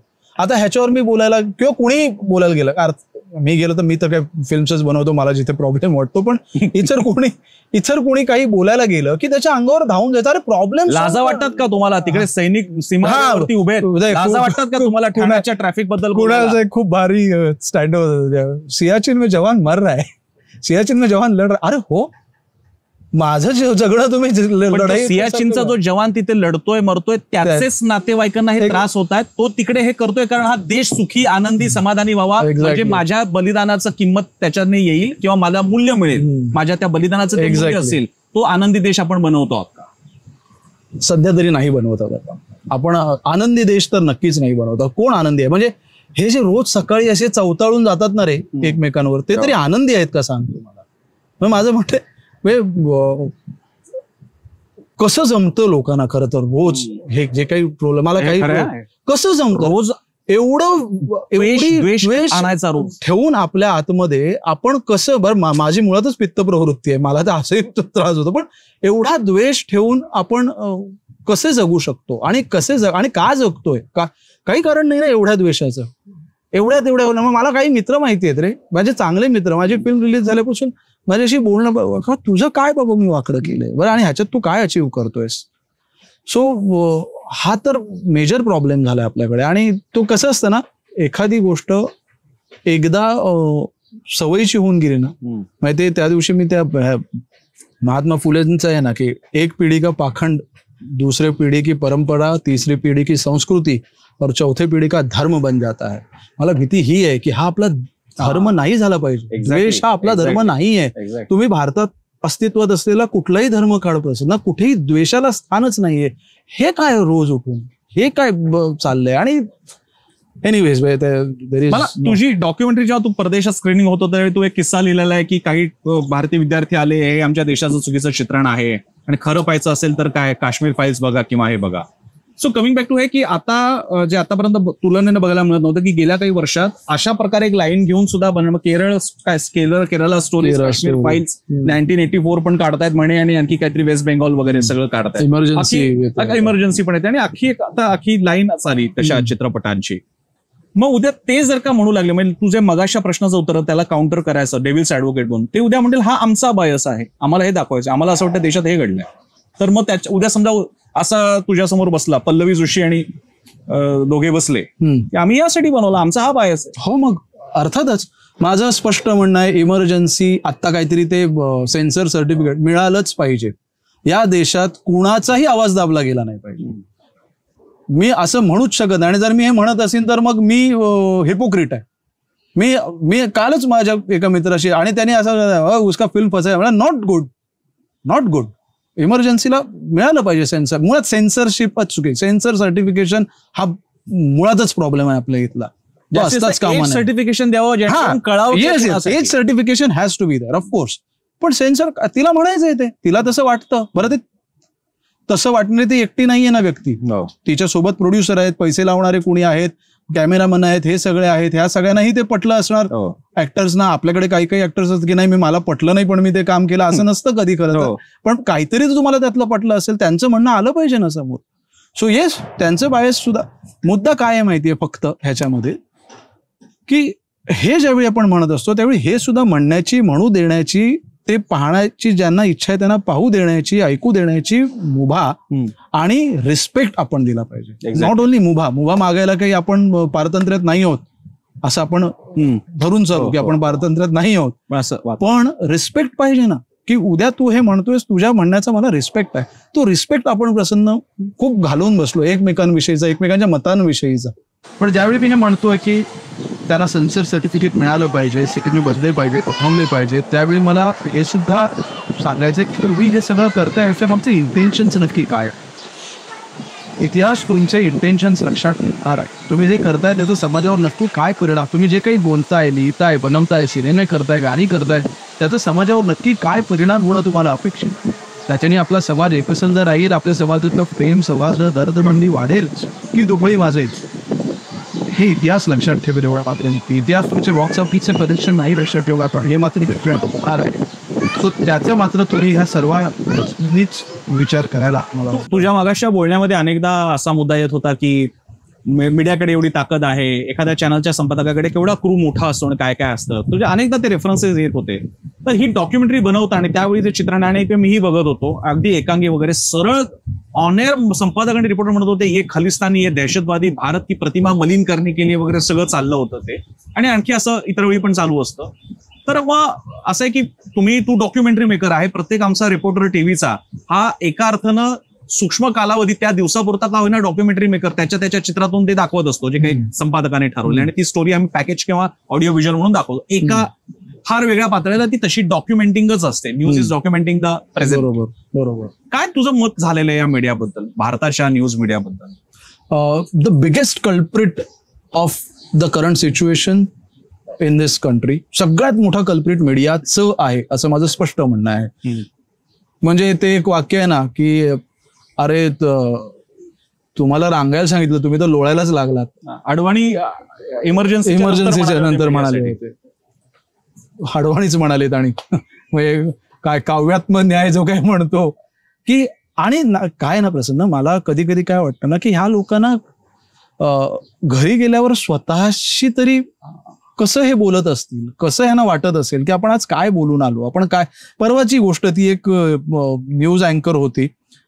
सुदैवाने मी न्यूज चॅनल्स खरं तर बघत नाही, म्हणजे असं सोशल मीडियातून कुठून तरी येतं त्यावेळी ते. तर ते विनेश फोगाटचं जे प्रकरण झालं, ते झाल्या अक्षरशः स्क्रिप्ट आल्यासारखी, ही इतकी बेजबाबदार आणि हे असं, अरे कसं तुम्ही हे करू शकता. म्हणजे ठीक आहे, त्याच्या टेक्निकॅलिटीज आहेत आणि ते सगळं आहे, पण आपण किमान हा विचार तर करा बरं. आणि त्याला कुठली बॅकग्राऊंड आहे हे आपल्याला माहिती आहे ना, त्याला त्या आंदोलनाची बॅकग्राऊंड आहे. हे जर इतर कोणाविषयी झालं, हे MS धोनी विषयी झालं असतं, हे सचिन तेंडुलकरांविषयी झालं असतं, तर हे असं तुम्ही नसतं रिॲक्ट केला. तुम्ही सुद्धा ब्लॅक अँड व्हाईट बॅकड्रॉप टाकून आहे ना का, आज देश रडतोय, देश हळहळलाय वगैरे वगैरे वगैरे. तुम्ही देशासोबत हळहळत पण नाही आता, तुमचं तेही बंद झालेलं आहे. आणि वेन यू सेड, मला त्याच्यात एक छोटासा हे वाटतो की yes, every news piece, every video it's a short documentary, but at the same time it is suppose to be a report. Exactly. म्हणजे तुम्ही रिपोर्ट करणं आम्हाला अपेक्षित आहे, तुमच्याकडून रिपोर्ट झाल्या पाहिजेत गोष्टी. तुम्ही जर त्याच्यावरती कमेंट करायला लागलात, आणि बरं ते कमेंट सुद्धा अर्थातच संपादकीय ह्याच्यात संपादकांकडून ते अपेक्षितही आहे की तुमची त्याच्यावर कमेंट आली पाहिजे रिपोर्टिंग लेवललाच. पण तुम्ही काय करताय, तुम्ही काय पद्धतीने, म्हणजे मध्यंतरी म्हणजे त्या विच हंटिंग, तुम्ही एकेका माणसांचे आयुष्य उद्ध्वस्त केलेली आहेत. हे सुशांत सिंग राजपूत प्रकरणात काय झालं, अर्णब गोस्वामी असतील, ही लोक हे काय करतात त्या स्टुडिओजमध्ये बसून. आणि त्याहीपेक्षा भयंकर, हे सगळं रोज संध्याकाळी आपल्या देशातल्या मध्यमवर्गीय घरांमध्ये मोठ्या आवाजात बघताना आपण काय गिळतोय आणि मग आपण काय बाहेर काढणार आहोत, हे स्वाभाविक आहे. या सगळ्या पार्श्वभूमीवरती आपण जमुराकडे येऊया. वरुण सुकराची ही नवीन डॉक्युमेंटरी येते. बाकीचं सगळं त्याच्या प्रश्नातून येईलच, पण अगदी थोडक्यात सांगायचं झालं तर आताच्या 2024च्या निवडणुका झाल्या, त्यात वाराणसीला स्वतः पंतप्रधान नरेंद्र मोदी तिथून उभे राहिले होते, आपल्याला कल्पना आहे. आणि तिथे आणखी एक जण उभा राहिला होता, एक कॉमेडियन उभा राहिला होता, आणि त्याचा अर्ज दाखल करण्यापासून तो नंतर शेवटी सबमिटच न होण्यापर्यंतचा सगळा जो गमतीदार प्रवास, अक्षरशः पीपली लाईव्हचं एक वेगळं व्हर्जन या निमित्तानं वाराणसीत बघायला मिळालं. त्याचं डॉक्युमेंटेशन म्हणजे जमुरा. आणि त्याच्यासाठीच म्हणजे मुख्य आकर्षण त्याचं आपल्या आजच्या संवादाच्या मागे तेच आहे, जमुराबद्दल. जमुरा आता हे थोडंसं काय म्हणतात त्याला, पुस्तकी वाटेल, पण आम्ही जमुरा साठी जायच्या आधी आम्ही इथेच बसलो होतो माझ्या घरी आणि चर्चा करतो. त्यावेळी मी असं म्हणालो की ही म्हणजे ह्याच्यातून उद्या फिल्म बनेल आणि ही पुढची गोष्ट. पण हे इटसेल्फ एक आर्ट इन्स्टॉलेशन वाटतं आम्हाला. It's an art installation which we have presented to the people of this country. झालं काय, एप्रिलच्या शेवटाकडे ना एकदा मला कुणालचा मेसेज आला. मी एका मित्राकडे होतो. काय करतोयस म्हटलं, काहीतरी तुझं पुढच्या महिन्याभराचं शेड्यूल कसं दिसतंय तुला. ऍक्च्युली आम्हीच एका दुसऱ्या प्रोजेक्टवर काम सुरू करणार होतो मी आणि कुणाल, त्याचं मला प्री सुरू करायचं. तर म्हटलं आहे ऑन अँड ऑफ या गोष्टी चालल्या, तू कितपत अवेलेबल होऊ शकशील. म्हटलं मुद्दा काय सांग, तर फोन करतो थोड्या वेळात. मी म्हटलं मीच करतो. मग मी घरी आलो, फोन केला. तर फोनवर म्हणतो की वरुण थांब 2 मिनिट. आणि मग कॉलवर श्याम होता, श्याम रंगीला, जो मिमिक्री आर्टिस्ट आणि कॉमेडियन, स्टँडअप कॉमेडियन. तर आमच्या तिघांचा फोन झाला. तर तिथे फार इंटरेस्टिंग विषय निघाला की जे सुरतला झालं, बिनविरोध निवडणूक ही कशी होऊ शकते ह्या देशात, शक्यच नाहीये आणि ती नाही व्हायला पाहिजे. आणि मग ते पुढे इंदोरलाही झालं. हे जे काही चालू होतं ह्या पार्श्वभूमीवर कलाकार म्हणून म्हणजे श्यामचं, कुणालचं असं म्हणलं आपण ह्याच्यावर काहीतरी एक हे केलं पाहिजे, आपण ह्याच्यावर. तर श्यामचं असं होतं की भाई मैं सोच रहा हूँ वाराणसी से हम चुनाव लढेंगे. आणि तो बरं त्याच्यात गंमत अशी की तो त्यांच्या आवाजात बोलतो आणि ते त्यात सगळ्याला फार गंमत होती. आणि माझं म्हणजे other than film making me काही वर्ष मी पॉलिटिकल कॅम्पेन डिझाईन आणि ह्या सगळं खूप केलेलं असल्यामुळे मला त्या सगळ्याचं एक बॅकग्राऊंड आहे. आणि हे यांनाही माहिती होतं की नाही तू असशील तर मग ते सगळं प्रॉपर हे होईल. आणि मग छान आहे, गमतीशीर आहे. आणि मग हे सगळं शूट करू आपण, नक्की काय जे काही घडेल तिथे ते. ही एक गोष्ट आहे की ह्या देशात एक कॉमेडियन ह्या देशाच्या पंतप्रधानांच्या समोर निवडणूक लढायला निघालाय, ही गोष्ट आहे. आणि माझा मूळ पिंड हा स्टोरी टेलर, म्हणजे गोष्ट सांगायला, बघायला, ऐकायला आवडते. म्हटलं ही गोष्ट आहे, ह्याच्यात मजा आहे. आणि मग आम्ही तयारी सुरू केली त्या दृष्टीने. आणि मग श्यामने तो व्हिडिओ रिलीज केला संध्याकाळी, आणि की मी असा उभा राहतोय. आणि मग सगळीकडे अरे हे काय. आणि मग आम्ही वाराणसीला गेलो. मी ह्या जमुरामध्ये एक गंमत अशी आहे की मी त्याच्यात फक्त फिल्म मेकर नाहीये, मी एक कॅरेक्टर आहे त्या फिल्म मधला. कारण मी तिथे ह्या बॅकग्राऊंडनी गेलो होतो आणि मी आदल्या दिवशी गेलो. ते फारच गमतीदार अनुभव आहे, तो फारच अमेझिंग अनुभव आहे. आणि ही फिल्म ज्यावेळी आता येईल, म्हणजे आता झालं त्याचं एडिट संपेल, आजच संपेल सगळं, आणि मग ते म्युझिक आणि हे सगळं, तर ती फिल्म येईल. तर हे त्या एप्रिल पासून आतापर्यंतचं हे एक अख्खं एक आर्ट इन्स्टॉलेशन आहे जे आम्ही केलंय. जे इट्स तुम्ही तसं बघा त्याच्याकडे की आम्ही काय केलं. जसं परफॉर्मिंग आर्ट असं, तसं ह्या देशाच्या डेमोक्रेसीमध्ये आम्ही एक परफॉर्मन्स केला आम्ही. हा की आम्ही गेलो, लढू दिलं असतं तर खरंच मजा आली असती, पण लढू देणार नाही त्याची कुठेतरी मनात मला, कारण तिथे गेल्यापासून जे काही चालू होतं. सो अशा खूप साऱ्या गमती जमती. 1.5 लाखाचा लीड पाहता, पंतप्रधानांना मिळालेलं 1.5 लाखाचं लीड पाहता, आय गेस त्यांना सगळे क्वार्टर्स मधून सिक्युअर करणं बहुधा गरजेचं असावं. हा, आणि ते तिथे कळत होतं. वाराणसीची लोक सुद्धा हे म्हणत होती की इस बार मुश्किल लग रहा है, इस बार मुश्किल लग रहा है. अर्थात तो रोष आहेच त्यांच्यामध्ये, होताच तिथे. मग आम्ही वाराणसीला गेलो. खरं काही पूर्वतयारी नव्हती, कुठे राहणार काय. मग एक Airbnb वर एक फ्लॅट बघितला. मग मी आदल्या दिवशी गेलो, श्याम दुसऱ्या दिवशी येणार होता. तू यामध्ये म्हणजे आपलं जमुराच्या बाबतीत जे काही 1-2दा बोलणं झालंय, मी फिल्म मधल्या स्पॉयलर्स बद्दल नाही, पण जे काही त्यात उदाहरणार्थ एक किस्सा, I hope that is not a spoiler, कारण मी स्वतः बघितली नाहीये, पण तो जो सिस्टीमचा सारखा ससेमिरा चालू होता मागे, तुम्ही काय करताय, कुठे जाताय, तुम्हाला कशी वागणूक दिली झाली, हे पण त्यामध्ये आलंय. हो, अर्थात आलं. आणि काय आहे ना, फारच अप्रतिम, कधी न विसरण्यासारखा हा अनुभव होता आपल्या सिस्टीमचा. म्हणजे सिस्टीमनी मनात आणलं तर ते काय करू शकतात, म्हणजे फारच कमाल अनुभव आहे तो. अर्थात वाईटही. आणि तेवढाच आम्ही गेलो तिथे, हे काही स्पॉइलर असण्याचं कारण नाही, म्हणजे ते फिल्ममध्ये दिसणारच आहे, पण आम्ही गेलो, आम्हाला माहिती नव्हतं कुठे राहणार. एक फ्लॅट असाच Airbnb वर बघितला, तिथे मी आदल्या दिवशी गेलो. आणि मग दुसऱ्या दिवशी सकाळी श्याम आला. मग तिथून आमची सुरुवात झाली की अरे कलेक्टर ऑफिस कुठे आहे, इथून सुरुवात झाली. गंमत बघा, आता मी इथून महाराष्ट्रातून गेलेलो, तो तिकडून राजस्थानहून आलेला, आणि माझी सगळी कॅमेरा टीम अशीच वेगवेगळ्या भारताच्या कुठल्या कुठल्या टोकावरून आलेली सगळी. ती एक गंमत होती. ते जे आम्ही 12 ठिकाणं बदलली इतक्या दिवसात, कारण आम्ही जिथे राहायचो तिथे मग अरे इथे तुम्हाला ट्रेस करतायत वगैरे वगैरे, ती सगळी गंमत.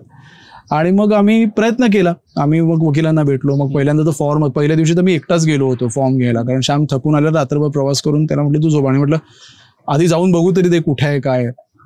मग ते फॉर्म देण्यापासूनच अडचणी सुरू झाल्या. फॉर्मच म्हटलं तुम्हाला फॉर्म द्यायला काय प्रॉब्लेम आहे.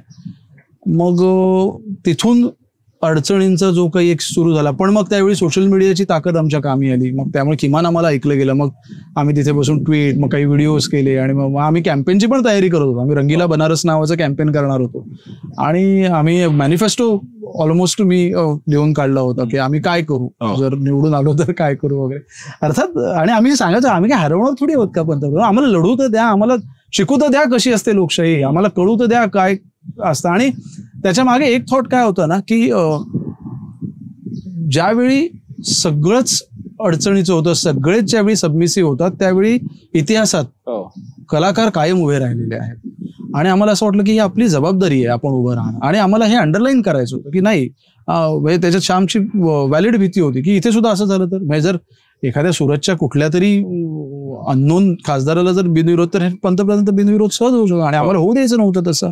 आमचं म्हणणं होतं की नाही, बिनविरोध नका हो. आणि जर खरंच त्यांनी सगळं नीट फॉर्म भरू दिले असते तर जवळजवळ 150 उमेदवार असते वाराणसीतून. इतकी लोक तिथे लढायला आलेली देशभरातून आणि ती सगळी गंमत या फिल्म ते नंतर निकालामध्ये बघायला मिळालंच आपल्याला. ज्या अर्थाचा 60 जागा कमी झाल्या भाजपच्या ते पाहता. आणि नंतर अयोध्या हा मतदारसंघ नाहीये, पण तिथून सुद्धा लीडमध्ये कशा प्रकारे अडचणी आल्या ते आपल्याला बघायला मिळालं. जमुरा बघितल्या, आय गेस स्पॉइलरपेक्षा ती पहिल्यांदा बघणं जास्त इंटरेस्टिंग आहे आणि तो नक्कीच इंटरेस्टिंग असणार आहे. त्याचे ट्रेलर पण आता रिलीज झालेलं आहे. मला या निमित्तानं या सगळ्या प्रवासात कुणाल कामरा हा तुझा काय फ्रेंड, फिलॉसॉफर, गाईड, कॉम्रेडरी, तर काय कुणाल कामरा? कॉम्रेडरी म्हणजे काय, कुणालने माझी या आधीची टू मच डेमोक्रेसी फिल्म को प्रोड्यूस केली आणि त्याला ती फिल्म आवडली. मला ते एक फार कमाल वाटते त्याची की तो ऍज अ कॉमेडियन त्यांनी जे करायचं ते केलंच. त्याच्यानंतर तो पुन्हा आता ह्या चांगल्या विषयांसाठी, आणि मग ती झाल्यावर पूर्ण आपण अजून करूया. आणि आता आम्ही काही गोष्टी सोबत करतोय, त्यातला आता हा जमुरा एक हे आहे. अँड फार मजेदार अनुभव आहे सोबत काम करण्याचा. आय एम लुकिंग फॉरवर्ड अजून खूप काही. म्हणजे मला असं म्हणायचंय की जेव्हा सगळेजण, म्हणजे आपण मगाशी जे काही इंटरव्ह्यू बद्दल तुझ्या म्हणत होतो की तिथे जिकडे साधा सुद्धा इकडचा शहरातला छोटासा इंटरव्ह्यू, त्याच्या सुद्धा माणूस किती पॉलिटिकली करेक्ट राहून बोलण्याचा प्रयत्न करतो, तिथे हा कुणाल कामरा सगळ्यांना भेटतो, थेट उत्तर, इनकन्व्हिनियंट प्रश्न विचारतो, पॉलिटिकली इनकरेक्टच वागतो. अशा माणसाचं असणं आजच्या काळात कॉमेडियन, तुम्ही तुमच्या करिअरशी कॉम्प्रोमाइज करताय. उद्या कोणी हे देणार नाही, फंडिंग देणार नाही, तुम्हाला उभं नाही करणार, तुमचे शो कॅन्सल होतील, झालेले आणि मीही एका अर्थी तसंच आहे. पण प्रसन्न म्हणजे मला काय वाटतं ना की ऍज अन आर्टिस्ट मला माझं म्हणणं मांडायची जर भीती वाटत असेल तर इट इज रॉंग. मला जे वाटतंय ते मला मांडता आलं आणि मी ते मांडलंच पाहिजे काही झालं तरी. मला असं काही गंमत वाटत नाही की चला आपण अँटी एस्टॅब्लिशमेंट काहीतरी करूया, किंवा कुणाला नको असतं की नाही आपण काय एखादं मॅग्नम ओपस काहीतरी बनवूच ना. पण जे आता आहेत प्रश्न, आणि ज्यावेळी दिसतंय की ज्या खरंच खूप लोकांकडून अपेक्षा आहेत ते नाही काही करत, मग आमच्यासारख्यांनाच उभं राहणं आलं, मग आमच्यासारख्यांनाच तिथे जाणं आलं. आणि मग एकदा आम्ही उभं राहिल्यावर मग त्याच्या मागे एक यंत्रणा उभी राहते, हा पण अनुभव आला ना आम्हाला. म्हणजे आज टू मच डेमोक्रेसी लाखो लोकांनी जगभरात पाहिली आणि बनता काय. हा एक्झॅक्टली. जसं ते आता याला तू केलंस लोकसभेसाठी, इकडे केलंस वाराणसीला, आता महाराष्ट्राच्या निवडणुका तशाही पुढे गेलेल्या आहेत. तुझी जमुरातून तू फ्री होतोयस, महाराष्ट्राच्या निवडणुका नोव्हेंबर-डिसेंबर मध्ये होत आहेत, तर काही आहे वेगळा विचार? नाही, आता तरी काहीच नाही. गंमत आम्हाला बघायला मिळणार आहे? अजून तरी नाहीये. तशी आहे तीच गंमत खूप आहे ती गंमतच इतकी झाली आता आपल्याला की 6 पक्ष आणि त्यांचे जे काही गमतीशीर स्क्रीन प्ले जो काही चालू आहे, प्लॉट्स आणि सगळं, त्याच्यात अजून असा काही विचार तर नाहीये. पण यू नेव्हर नो, हे जसं अचानक वाटलं. आणि अर्थात म्हणजे मी हे विसरलेलो नाहीये, तुझा एक प्रोजेक्ट याच्यातून संपत असला तरी तुझा शाहू महाराजांवरचा प्रोजेक्ट परत आहे. त्याचं लिखाण झालंय पूर्ण आणि आता लवकरच त्याचं प्री प्रोडक्शन सुरू होईल. आणि ते फार मोठं स्वप्न आहे माझं, कारण बिग बजेट फिल्म आहे ती, फार मोठा त्याचा पसारा आहे आणि लिखाण तर उत्तम झाली आहे, फिल्म लिहून उत्तम झाली, महाराजांना स्वतः आवडली, शाहू महाराजांना ऐकवली, जयसिंगराव पवारांना ऐकवली, त्यांनाही आवडलेली आहे. सो ते स्वप्न तर आहेच अर्थातच. जमुरा हे खरं तर म्हणजे जमुरा ही गंमत आहे, म्हणजे त्या गमतीतूनही काहीतरी म्हणायचं आहे आम्हाला, पण ती सगळी गंमत मांडण्याचा तो प्रयत्न आहे. जमुराचं मी ट्रेलर पाहिल्यावर नक्की म्हणू शकतो, ते जे वाक्य आहे सुंदर, art is chaos taking shape, ते तिकडे तो ऍक्च्युअली गोंधळ आहे, टेकिंग शेप. येस, खूप गोंधळ आहे. आणि ते एडिट करताना पण तीच मजा आहे त्याच्यामध्ये, की हा सगळा गोंधळ कसा मांडायचा. बरं, त्याला ना असा एक फॉर्म नाहीये, म्हणजे स्टोरी फॉर्म सुद्धा नाहीये. एक स्टोरीला एक असतं ना, अब्रप्ट आमची स्टोरीच एंड झाली, आम्हाला लक्षात आलं की नाही. आणि फार गमतीशीर खेळ केला त्यांनी तो खेळ तर. आणि मग तिथे ज्या पद्धतीने वागवलं गेलं, तिथे ज्या पद्धतीने ती सिस्टीम वर्क झाली, हे सगळं. पण जमुराबद्दल आता हे सगळं सांगत असताना मगाशी सुद्धा म्हटलं की स्पॉइलरमुळे मी तुला काही विचारावं की न विचारावं, पण शक्य असेल तर मग मी नाही विचारत, तूच सांग. असे काही बिहाइंड द स्क्रीनचे किस्से, काही असं घडलं अचानक, ते काय असे तुमचा हिचकॉक म्हणाला होता की काही वेळा देवच डिरेक्ट करून घेतो तुमच्याकडे, असं काही किस्से घडले की अरे खरंच काहीतरी ठरलं होतं, काहीतरी गंमत झाली? असे बरेच किस्से असे तर घडलेच की देव डिरेक्ट करतो. म्हणजे आम्हाला अपेक्षितच नव्हतं की वाराणसीमध्ये पंतप्रधानांना एवढा विरोध असेल, अशा पद्धतीने लोक घोषणा देतील. म्हणजे आम्ही अवाक होतो, अरे. आणि ती काय ताकद आहे लोकशाहीची, म्हणजे लोकांमध्ये ताकद आहे रे प्रसन्न. म्हणजे मी परत सांगतो ना की हे एका लेअरमध्ये ती भीती पसरवलेली आहे. जिथे असायची तिथे ती ताकद आहे. लोक बेछूट बिंदास्त घोषणा देत होते, बिंदास्त लढत होते. असे फार अमेझिंग क्षण आम्हाला तिथे रेकॉर्ड करता आले. आणि रेकॉर्ड करण्याच्या पलीकडे काही काही किस्से फार गमतीशीर घडले. एक आता भूषणच आहे इथे, भूषण माझ्याबरोबर तिथे होता. आत होतो आम्ही कलेक्टर ऑफिसमध्ये, म्हणजे हात फॉर्म भरायला गेला, मी आणि वकील बाहेर बसलोय, टेन्स वातावरण, पोलिसांचा फौज फाटा सगळा. शेवटचा क्षण 14 मे संध्याकाळचे 5 वाजून गेलेत. आत काय चाललंय आम्हाला माहित नाही. फॉर्म घेतायत, जवळजवळ 37 जण आतमध्ये फॉर्म भरायला गेले होते. 14 मेच्या दिवशी 27 जणांनी फॉर्म भरले प्रसंगात, त्यातले 26 रिजेक्ट झाले फॉर्म्स. एकच एक्सेप्ट झाला, तो होता पंतप्रधानांचा. तर हे रिजेक्ट हे सगळं चालू होतं. आणि मी असं बघतोय तर माझा कॅमेरामन तिथे शूट करतोय आणि पोलिसांनी त्याला मध्येच धरलं. आणि 30-35 पोलीस असे आजूबाजूला घेरून त्याला, आणि हा एकटा असा मध्ये तिथे. आणि सगळे रँकिंग ऑफिसर्स, म्हणजे कॉन्स्टेबल्स सगळे एकापेक्षा, कारण जस्ट पंतप्रधान येऊन गेले होते. हा काय करतो, ह्याचा कॅमेरा काढा, हे काढ. बरं, मला वकिलांनी आमच्या तिथे, तू ह्याची ओळख आत्ता दाखवू नको, कारण मी तसा माहीत झालेलो सतत सोशल मीडियावर इकडे तिकडे फोटोज, आणि तू त्याला आता ओळखच दाखवू नको. आणि मी एवढ्या स्ट्रेसमध्ये रे की हा मुलगा माझ्या विश्वासावर तिथे आलाय, आणि एवढ्या अशा वातावरणात जर ह्याला डिटेन केलं तर आता काय. आणि मी खरंच सांगतो, मी इतका ताण, आणि ह्याच्याकडे मी बघतोय हा आपला डील करतोय काहीतरी. आणि मग मी माझ्या वकिलांना म्हटलं की तुम्ही इंटरफेअर करा, लोकल होते ते तिथले, म्हटलं तुम्ही प्लीज इंटरफेअर करा म्हटलं माझं. आणि ते गेले आणि ते काहीतरी इंटरफेअर म्हणून त्याला सोडवलं. तो सोडला आणि पटकन तो असा निघून गेला. मी तिथेच होतो. परत एक पोलीस आला, अरे त्याला सोडलं कशाला, त्याला एक रात्र तरी डिटेन करा, त्याचं सगळं डिलीट करा, हे करा. फोन केला, म्हटलं तू कॅमेरा दुसऱ्या माणसाकडे ते दिसेल, त्या आमच्या तिथे एक ओळखीचा एक माणूस त्याच्याकडे दे, आणि तू काय विदाऊट कॅमेरा आता मैं कहाँ जाऊ, म्हणजे कहीं भी जा वाराणसी में, तो अभी इधर नहीं रुकेगा. आणि मग तो तसा निघून गेला. आणि मग तिथे वातावरण पूर्ण तापलं. हे कोण आहेत, शूट करतात काय काय. बरं, काही इलिगल नव्हतो करत, आम्ही शूट करतोय, जे काही चाललंय ते घडतंय ते. पण त्याचा सतत तो जो एक तिथे जे हे होता ना, एकदा आम्ही असे गाडीत बसलो, मी आणि श्याम, एक 2-3 दिवसापूर्वी फॉर्म नाही भरू दिला, मग ते सगळा गोंधळ झाला. आम्ही निघालो, आम्ही जिथे राहत होतो तिथे पोहोचलो, गाडीतून उतरत होतो, तिथून गाडी, घरी जाऊ नका, घराकडे जाऊ नका, घराकडे म्हणजे तिथे जाऊ नका, तिथे गाडी जाऊ नका ना, तुमच्या गाडीला फॉलो करतायत. मग ते कोणीतरी सिव्हिल ड्रेस मधले कोणतरी एक आले, मग त्यांनी आमच्या मुलांनी त्याचा फोटो घेतला की ती आली, आणि तिने गाडीच्या नंबर प्लेटचे वगैरे, आमच्या नंबर प्लेटचे फोटो काढणं, आणि असे भयंकर काही काही उद्योग तिथे चालू होते. आता विचार पडतो की आपण काय करत होतो खरं. आणि या सगळ्यात गंमत म्हणजे ना, ह्या सगळ्याचा कहर ह्या सगळ्यात गंमत काय असते, हे सगळं करण्याची जी एक हे असते, मस्ती मजा. शेवटचा दिवस होता, आम्ही निघालेलो एअरपोर्टकडे, आणि माझा ड्रायव्हर खूप दिवस तो माझ्यासोबत होता. त्याने मला खूप हे केलं, आणि तो कट्टर मोदींचा प्रेमी, भक्तच, म्हणजे तो गेल्याच असा एकदम.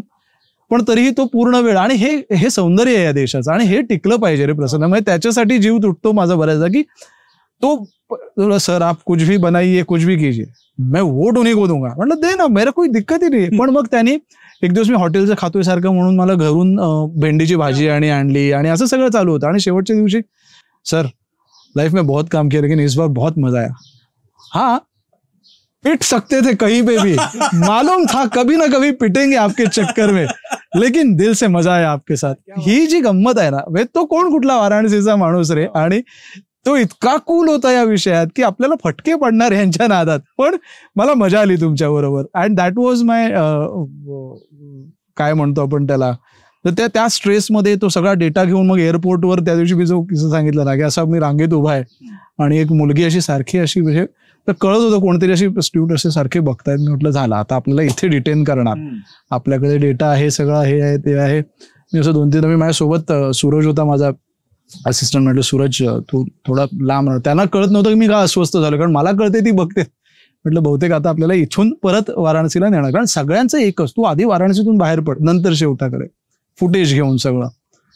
तर ती अशी जवळ आली, म्हटलं झालं ही आता, अरे वरुण सुखराज, हो म्हटलं झालं आता आपल्याला परत मागे फिरायचं आहे इथून. I saw too much democracy, such a wonderful film वगैरे वगैरे वगैरे. अरे माझा जीव भांडत पडला, म्हटलं इकडे म्हटलं फोटो काढूया आपण दोघं, म्हटलं मला माझा म्हटलं जीव भांडत पडला असतो. पण असा एकदम आर्गो फिल्म मध्ये असाच किस्सा आहे ना, सगळ्यात शेवटी ते इराण मधून जेव्हा जातात US कॉन्सुलेट वर, ते मोठं रेस्क्यू ऑपरेशन झालं होतं, ते त्यामध्ये असंच झालं होतं, आणि रेव्होल्युशनरी गार्ड नुकतीच क्रांती झाली होती वगैरे, असाच किस्सा आहे सगळा ऑलमोस्ट. ह्याला क्रांती वगैरे म्हणणं मला थोडं जास्त आहे, पण तुम्ही काय हा हे तर होतच. म्हणजे सगळ्यात मोठा प्रश्न होता तिथे डिटेन झालात की मग गडबडलं, मग आपण काही आता करू शकत नाही वगैरे.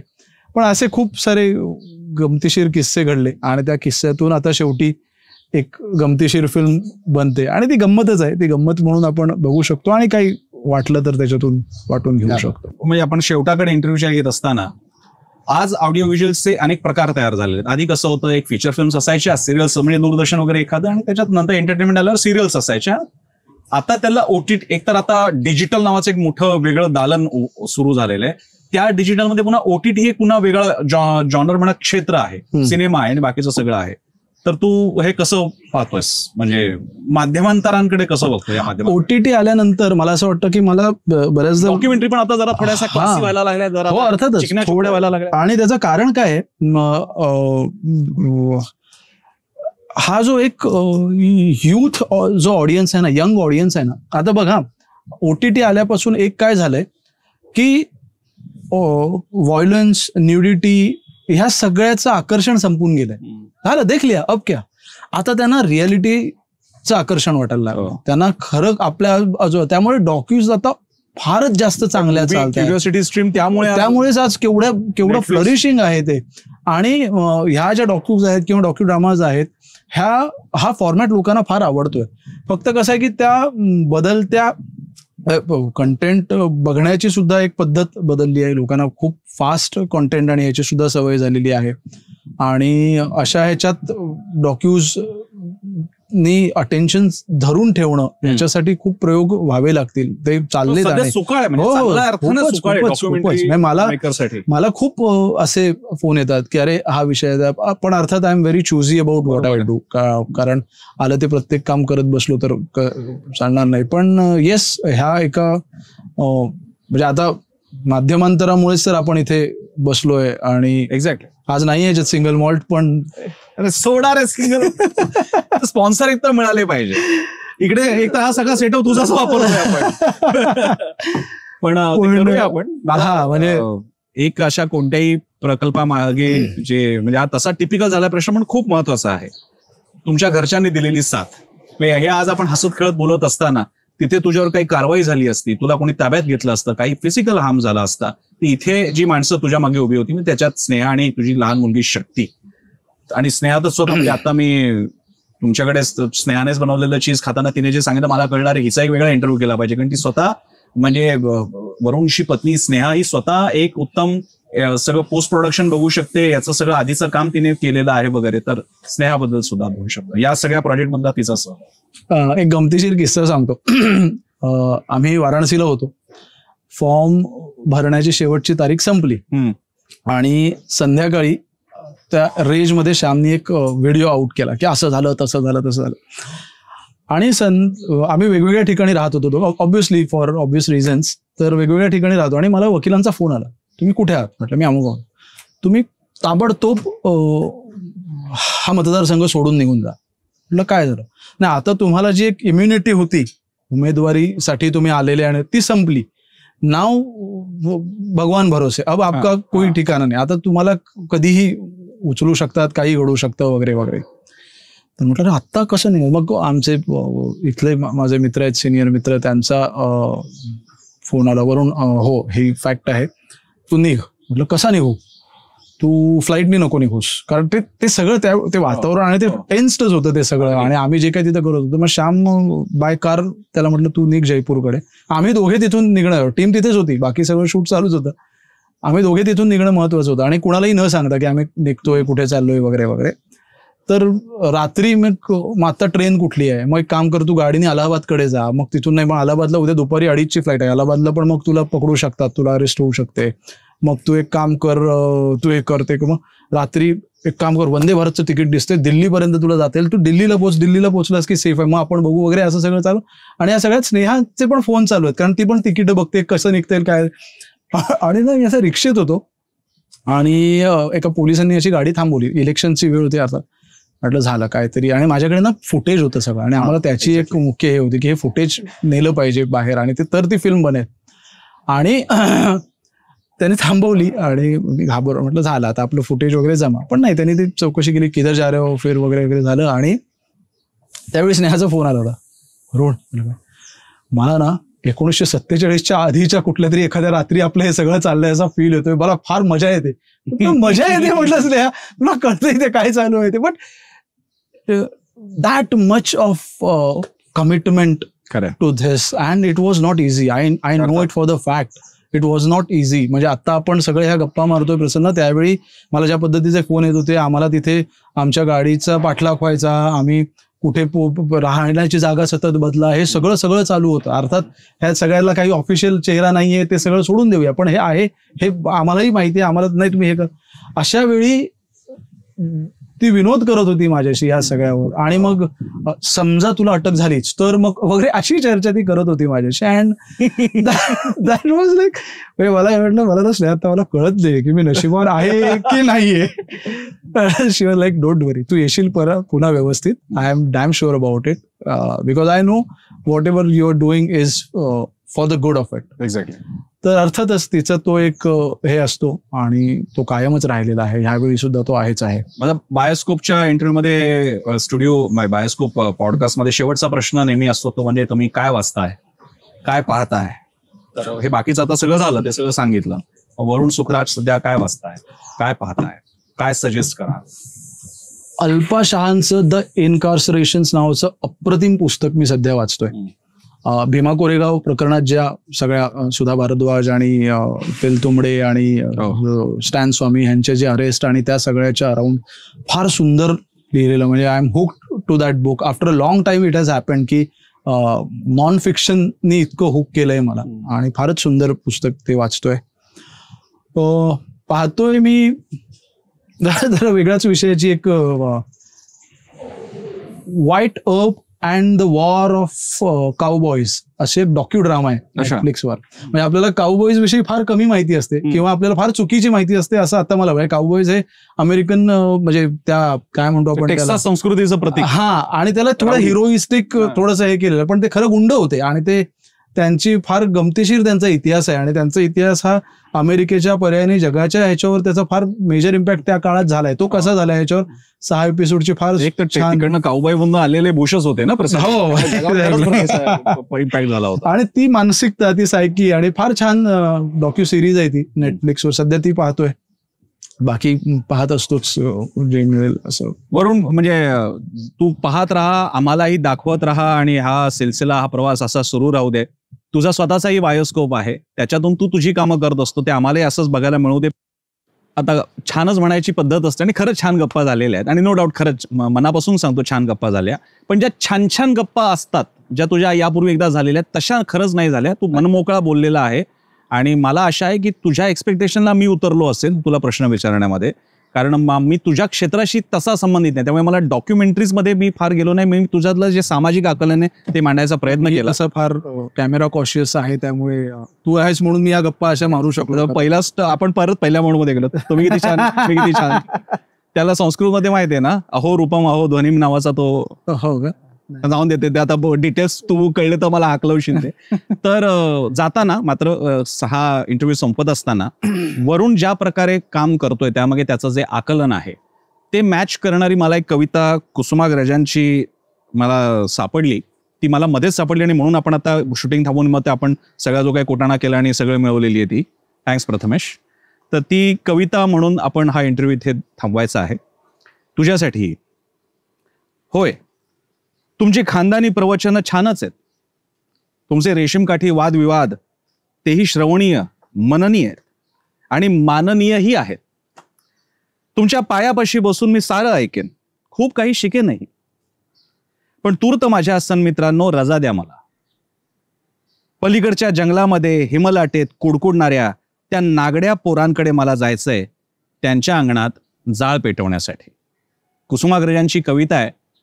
त्याची शेवटची 2 वाक्य तर शब्दशः वरुणला लागू आहेत, कारण खरंच त्या जानेवारी डिसेंबर थंडीच्या दिवसांमध्येच तू गेला होतास. आणि याला मी मेटाफोरिकली असं घेतो की तुला इथले जे मेनस्ट्रीम मीडिया उपलब्ध असताना, फीचर फिल्म्स उपलब्ध असताना, व्यावसायिक क्षितिज बोलवत असताना तू म्हणालास की सन्मित्रांनो मला रजा द्या, मला जायचे दिल्लीमधल्या त्या थंडीत कुडकुडणाऱ्या शेतकऱ्यांच्या ठिकाणी, त्यांची जी धग आहे ती तुमच्यापर्यंत पोहोचवण्यासाठी, मला जायचंय त्यांच्या अंगणात जाळ पेटवण्यासाठी. त्या अर्थानं तू तुझा हा जाळ पेटवून म्हणजे शेवटी तो कॅमेऱ्यातून ती कथा मांडणं आणि मग जगभरात त्याची जी चर्चा झाली तो जाळ पेटवणंच होतं, ते तू केलं. त्यामुळे कविता शब्दशः तुला लागू होते. कुसुमाग्रजांचं हे एक कवितेचं पुष्प खरंच तुझ्यासाठी. फार कमी वेळ एखादी कविता, एखादं नाव, एखादा उपमा ही एखाद्या व्यक्तीला शब्दशः चांगली लागू पडते, ती तुला लागू पडली असं मला वाटतं. आय होप मी तात्यांची कविता मी कोणाला ऑफर करावी एवढा मी मोठा नाही, पण आय गेस नक्की लोकांना ही आवडली असेल ही कविता. वरुण खूप आभार, तू वेळ दिला यासाठी आणि तुझ्या सगळ्या उपक्रमांसाठी बायोस्कोप तर्फे तुला शुभेच्छा. थँक्यू सो मच प्रसन्न. ही मुलाखत आपल्याला कशी वाटली जरूर आम्हाला सांगा कमेंट बॉक्समध्ये आणि बायोस्कोपच्या युट्यूब चॅनलला सबस्क्राईब करा. नोटिफिकेशनसाठी बेल आयकन क्लिक करा. आम्ही एक्सवर आहोत, इन्स्टावर आहोत, फेसबुकवर आहोत, आम्हाला फॉलो करा. माझं इंडिव्हिज्युअल सुद्धा अकाउंट आहे, मला सुद्धा तुम्ही फॉलो करू शकता आणि पाहत राहा बायोस्कोप. खूप स्कोप आहे.